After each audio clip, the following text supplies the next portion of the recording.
नमस्कार। सनातन संस्था और हिंदू जनजागृति समिति की ओर से ऑनलाइन सत्संगों की श्रृंखला हम ले रहे हैं। इसी उपक्रम का एक भाग यानी बच्चों के लिए हम जो लेते हैं वो ऑनलाइन बाल संस्कार वर्ग। इस बाल संस्कार वर्ग में हमें जो भी अच्छी जानकारी मिल रही है उसका सनातन संस्था के संस्थापक परात्पर गुरु डॉक्टर जयंत आठवले जी ने अभ्यास किया है, उसके ऊपर संशोधन किया है। हमने जो भी प्रक्रिया सीखी है, स्वभाव दोष निर्मूलन, गुण संवर्धन, तो ये सभी केवल उनकी ही कृपा से हम सीख पाए। इसलिए इस बाल संस्कार वर्ग में हम उनके चरणों में कृतज्ञता भाव रखकर जो भी ज्ञान हमें मिलता है वो ग्रहण करेंगे। चलो फिर इसी कृतज्ञता भाव से आज का ये बाल संस्कार वर्ग अब आरंभ करते हैं। सनातन संस्था के श्रद्धा स्रोत परम पूज्य भक्तराज महाराज तथा संस्थापक परात्पर गुरु डॉक्टर जयंत आठवले जी के चरणों में वंदन कर हम आज का यह बाल संस्कार वर्ग आरंभ करते हैं। अब सबसे पहले हम श्री गणेश जी के चरणों में प्रार्थना करेंगे। सभी बच्चों ने अपने हाथ जोड़े हैं ना? और अपनी आंखें बंद करके पूरी एकाग्रता से श्री गणेश जी का रूप आंखों के सामने लाकर हम ये प्रार्थना करेंगे। हे श्री गणेश जी, केवल आपकी ही कृपा से इस बाल संस्कार वर्ग में सहभागी होने का अवसर हमें मिला है। हम आपकी शरण में आए हैं। हे श्री गणराया, इस संस्कार वर्ग में जो भी सूत्र हमें बताने वाले हैं वे सारे सूत्र हमारे समझ में आने दीजिए और उसके अनुसार आचरण करने के लिए आप ही हमें शक्ति, बुद्धि एवं क्षमता दीजिए। ऐसी आपके श्री चरणों में शरणागत भाव से प्रार्थना है। अब हम भगवान श्री गणेश जी का श्लोक एक साथ कहेंगे। वक्रतुंड महाकाय सूर्यकोटि समप्रभ निर्विघ्नं कुरु मे देव सर्वकार्येषु सर्वदा। बच्चों, ये संस्कार वर्ग आप प्रतिदिन देखते हो। अब तक हमने इस वर्ग में बहुत से विषय देखे, बहुत सी आदर्श कृतियां कैसे आचरण में हम ला सकते हैं ये भी हमने देखा। हमारे मन पर राष्ट्र के बारे में, धर्म के बारे में, भगवान के बारे में प्रेम उत्पन्न हो, ऐसे बहुत सी कृतियां हमने आज तक देखी है। और आप सभी बच्चे भी जितना हो सके उतना ये सारी कृतियां आचरण में लाने का प्रयास भी कर रहे हैं। और ये हमें आप जो चैट बॉक्स में आपके अनुभव लिखते हो, प्रतिक्रियाएं लिखते हो, उससे पता चल रहा है। और ये सभी बातें ईश्वर की कृपा के कारण ही हो रही है। इसका हमें निरंतर भान रखना होगा। चलो फिर, अब सबसे पहले आज हमें कौन से बच्चों ने उनके अनुभव भेजे हैं ये देखेंगे। आज का पहला अनुभव हमें भेजा है भावेश जोशी ने। उसने लिखा है कि उसने सनातन चैतन्य वाणी ऑडियो ऐप डाउनलोड किया है। उसने आगे और भी लिखा है कि उनकी पाठशाला में राष्ट्र और धर्म की रक्षा के लिए शिक्षा नहीं दी जाती। बाल मित्रों, इससे आपके ध्यान में आएगा कि बाल संस्कार वर्ग का कितना महत्व है। हमारे इतिहास में इतनी अच्छी अच्छी घटनाएं हुई है, इतने अच्छे राष्ट्र पुरुष हुए हैं, तो ये सभी बातें हमें और कहीं भी सीखने के लिए नहीं मिलेगी। इसलिए ये बाल संस्कार वर्ग निरंतर हमें ऐसे ही सुनते रहना है और सारी कृतियां आचरण में भी लानी है। बहुत अच्छी प्रतिक्रिया भेजी है भावेश ने। आगे प्राजक्ता ब्रह्मे और वैशाली परांजपे ने भी लिखा है कि उन्होंने दैनिक सनातन प्रभात का ऐप डाउनलोड किया है। मयंक तनावड़े ने लिखा है कि वो प्रतिदिन शाम को श्री गणेश जी का संकट नाशन स्तोत्र पठन करता है। और बाद में जय वीर ने लिखा है कि उसे नाम जप करते समय श्री गणेश जी दिखाई दे रहे थे। तो ये बहुत ही अच्छी प्रतिक्रियाएं हमें प्राप्त हुई है। और इसके साथ ही बाल मित्रों, हमने जो आपको बताया था स्वभाव दोष निर्मूलन और गुण संवर्धन, इसका ब्यौरा भी हमें देते रहना है।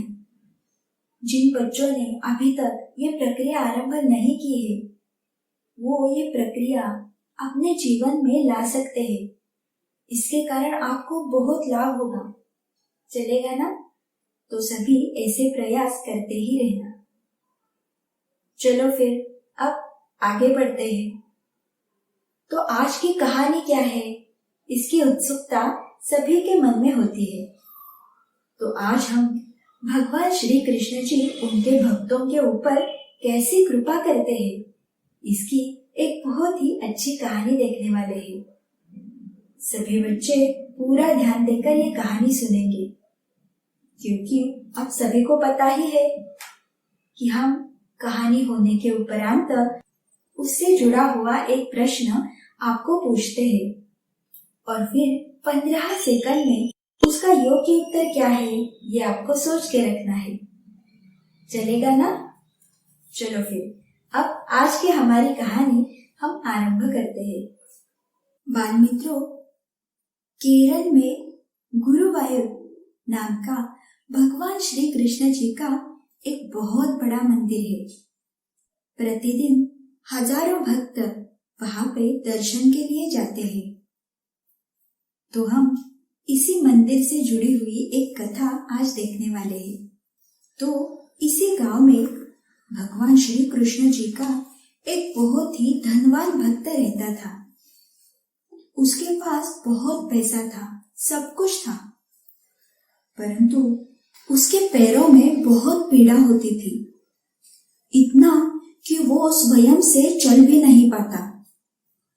उसे एक स्थान से दूसरे स्थान तक जाने के लिए अन्य व्यक्तियों की सहायता लेनी पड़ती थी। उसे उठाकर फिर वे एक से दूसरे स्थान तक उन्हें लेकर जाते थे। इतनी पीड़ा उनके पैरों में थी। वे बहुत धनवान थे। इसके कारण उन्होंने उनके प्रत्येक कार्य के लिए सेवकों की व्यवस्था की थी। तो एक दिन क्या हुआ, ये जो धनवान थे तो वे भगवान श्री कृष्ण का भक्त भी थे। और फिर उन्होंने ये जो गुरुवायूर मंदिर है, यहाँ पे 41 दिनों तक भगवान की पूजा करने का निश्चय किया। उनकी ऐसी श्रद्धा थी कि यदि 41 दिन निरंतर मैं भगवान की पूजा करूंगा तो मेरी पीड़ा जो है वो दूर हो जाएगी, मैं अच्छा हो जाऊंगा। और इसी श्रद्धा से उन्होंने इस पूजा का आरंभ किया। ये जो 41 दिन थे तो इनमें प्रत्येक दिन उनके जो सेवक थे तो वो सेवक उस भक्त को उठाकर मंदिर के पास जो तालाब था तो वहां नहाने के लिए ले जा करते थे।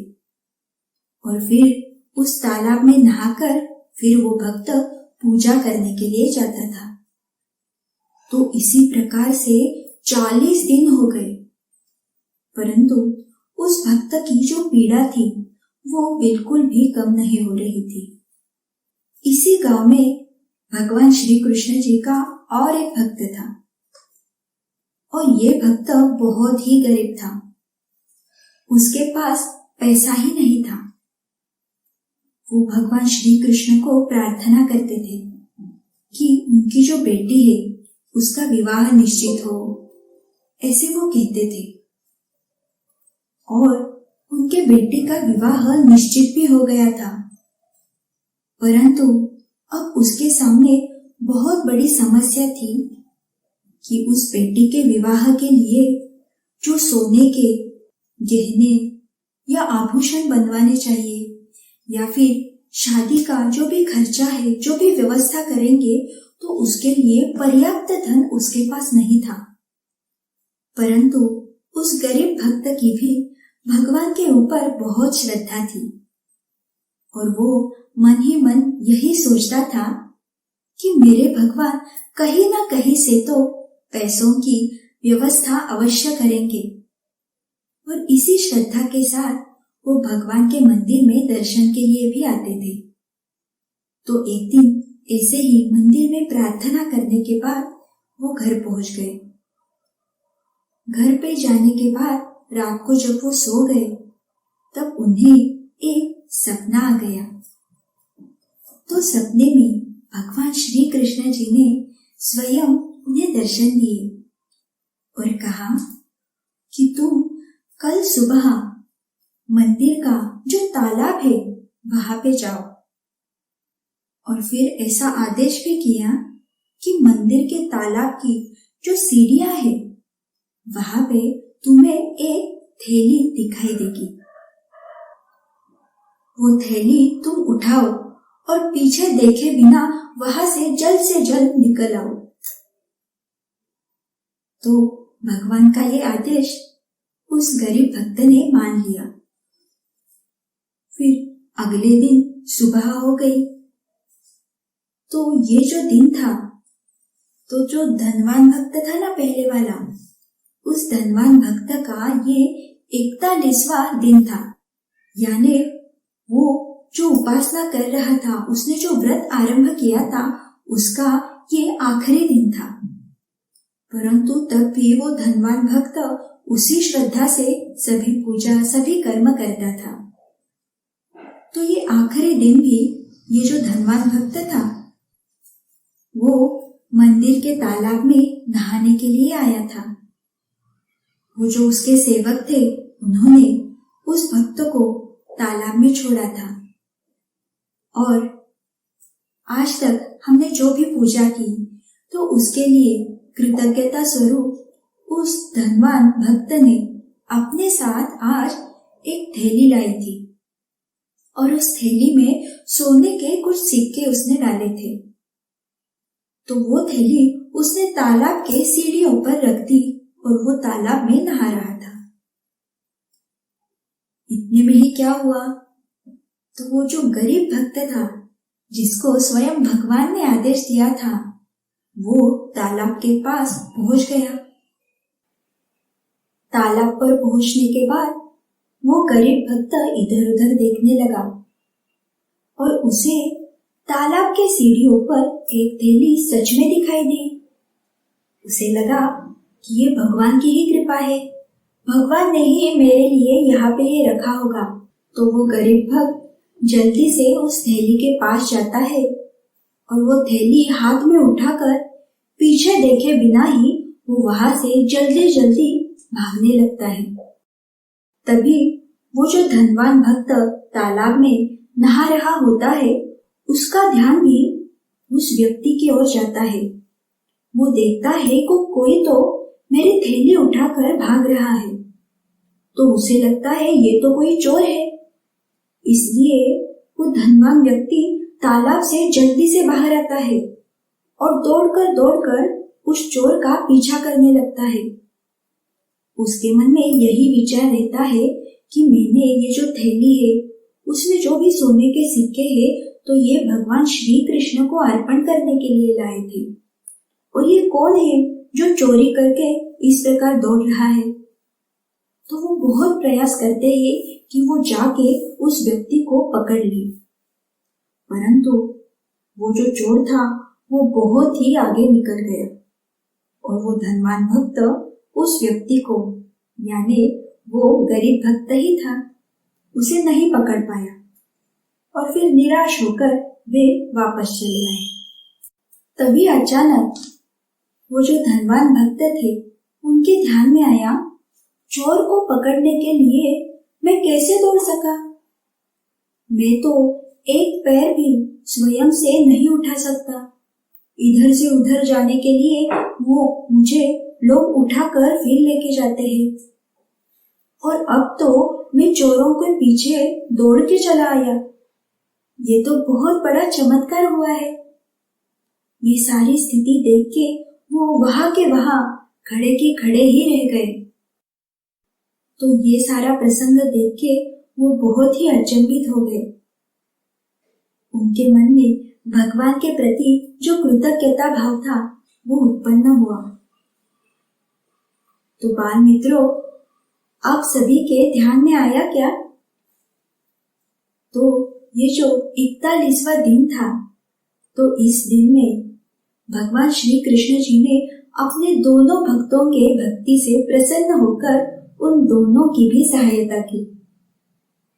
एक तरफ वो जो धनवान भक्त था, उसके पैरों की जो पीड़ा थी वो उन्होंने दूर कर दी थी और दूसरी तरफ वो जो गरीब भक्त था, उसके बेटी के शादी के लिए उसे पर्याप्त मात्रा में सोने के सिक्के मिले थे। तो ऐसे ही हमारे जो भगवान है वो बहुत कृपालु होते हैं। वे उनके हर एक भक्त की मनोकामना पूर्ण करते हैं, वो भक्त धनवान हो या फिर गरीब हो। जो धनवान भक्त होते हैं तो वो क्या करते हैं? धनवान भक्त जो होते हैं तो वो भगवान के विभिन्न परियोजनाओं के लिए धन अर्पण करते हैं, धन का त्याग करते हैं। और जो गरीब भक्त होते हैं तो वो ये परियोजनाएं सफल होने के लिए निस्वार्थ भाव से सेवा करते हैं। तो हमारे पास जो है वो हम भगवान को अर्पण कर सकते हैं और फिर भगवान हमारे ऊपर निश्चित प्रकार से कृपा करते हैं। तो सभी के ध्यान में आई ना आज की कथा? चलो फिर अब इसी कथा से जुड़ा हुआ एक प्रश्न हम देखते हैं। भगवान श्री कृष्ण जी के गरीब भक्त को सोने के गहने किसके लिए खरीदने थे? और इसके पर्याय पत्नी के लिए, बेटी के लिए या फिर बहन के लिए?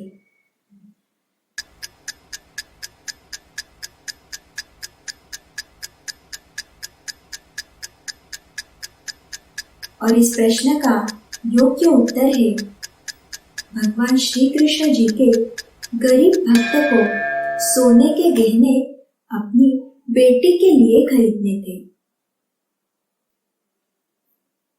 तुम सभी को आज की कथा ध्यान में आई ना? तो भगवान के भक्त अलग रहते हैं, उनकी भक्ति करने की पद्धतियां भी अलग रहती है, परंतु भगवान उसी के ऊपर कृपा करता है जिनकी भगवान के ऊपर पूरी श्रद्धा होती है, पूरी निष्ठा होती है। तो यही हमें इस कहानी से सीखना है। चलो फिर अब संस्कार वर्ग में आगे के सत्र की ओर हम जाते हैं। अब हम भगवान का नाम स्मरण करने वाले हैं। जैसे प्रतिदिन हम करते हैं वैसे ही आज हम उसी आर्त भाव से भगवान को पुकारेंगे। इसे ही कहते हैं नामस्मरण। जैसे हम माँ को पुकारते हैं और माँ हमारे लिए दौड़ के चली आती है ना, वैसे ही हम जब भगवान को पुकारते हैं तो वो भी हमारे लिए अवश्य आते हैं। चलो फिर अब हम इसी भाव से आज नामस्मरण करेंगे। सभी अपने हाथ जोड़ेंगे। भगवान श्री गणेश जी का जो मनोहारी रूप है, उनकी छोटी छोटी आंखें, उनके बड़े बड़े कान, बड़ी सी सूंड,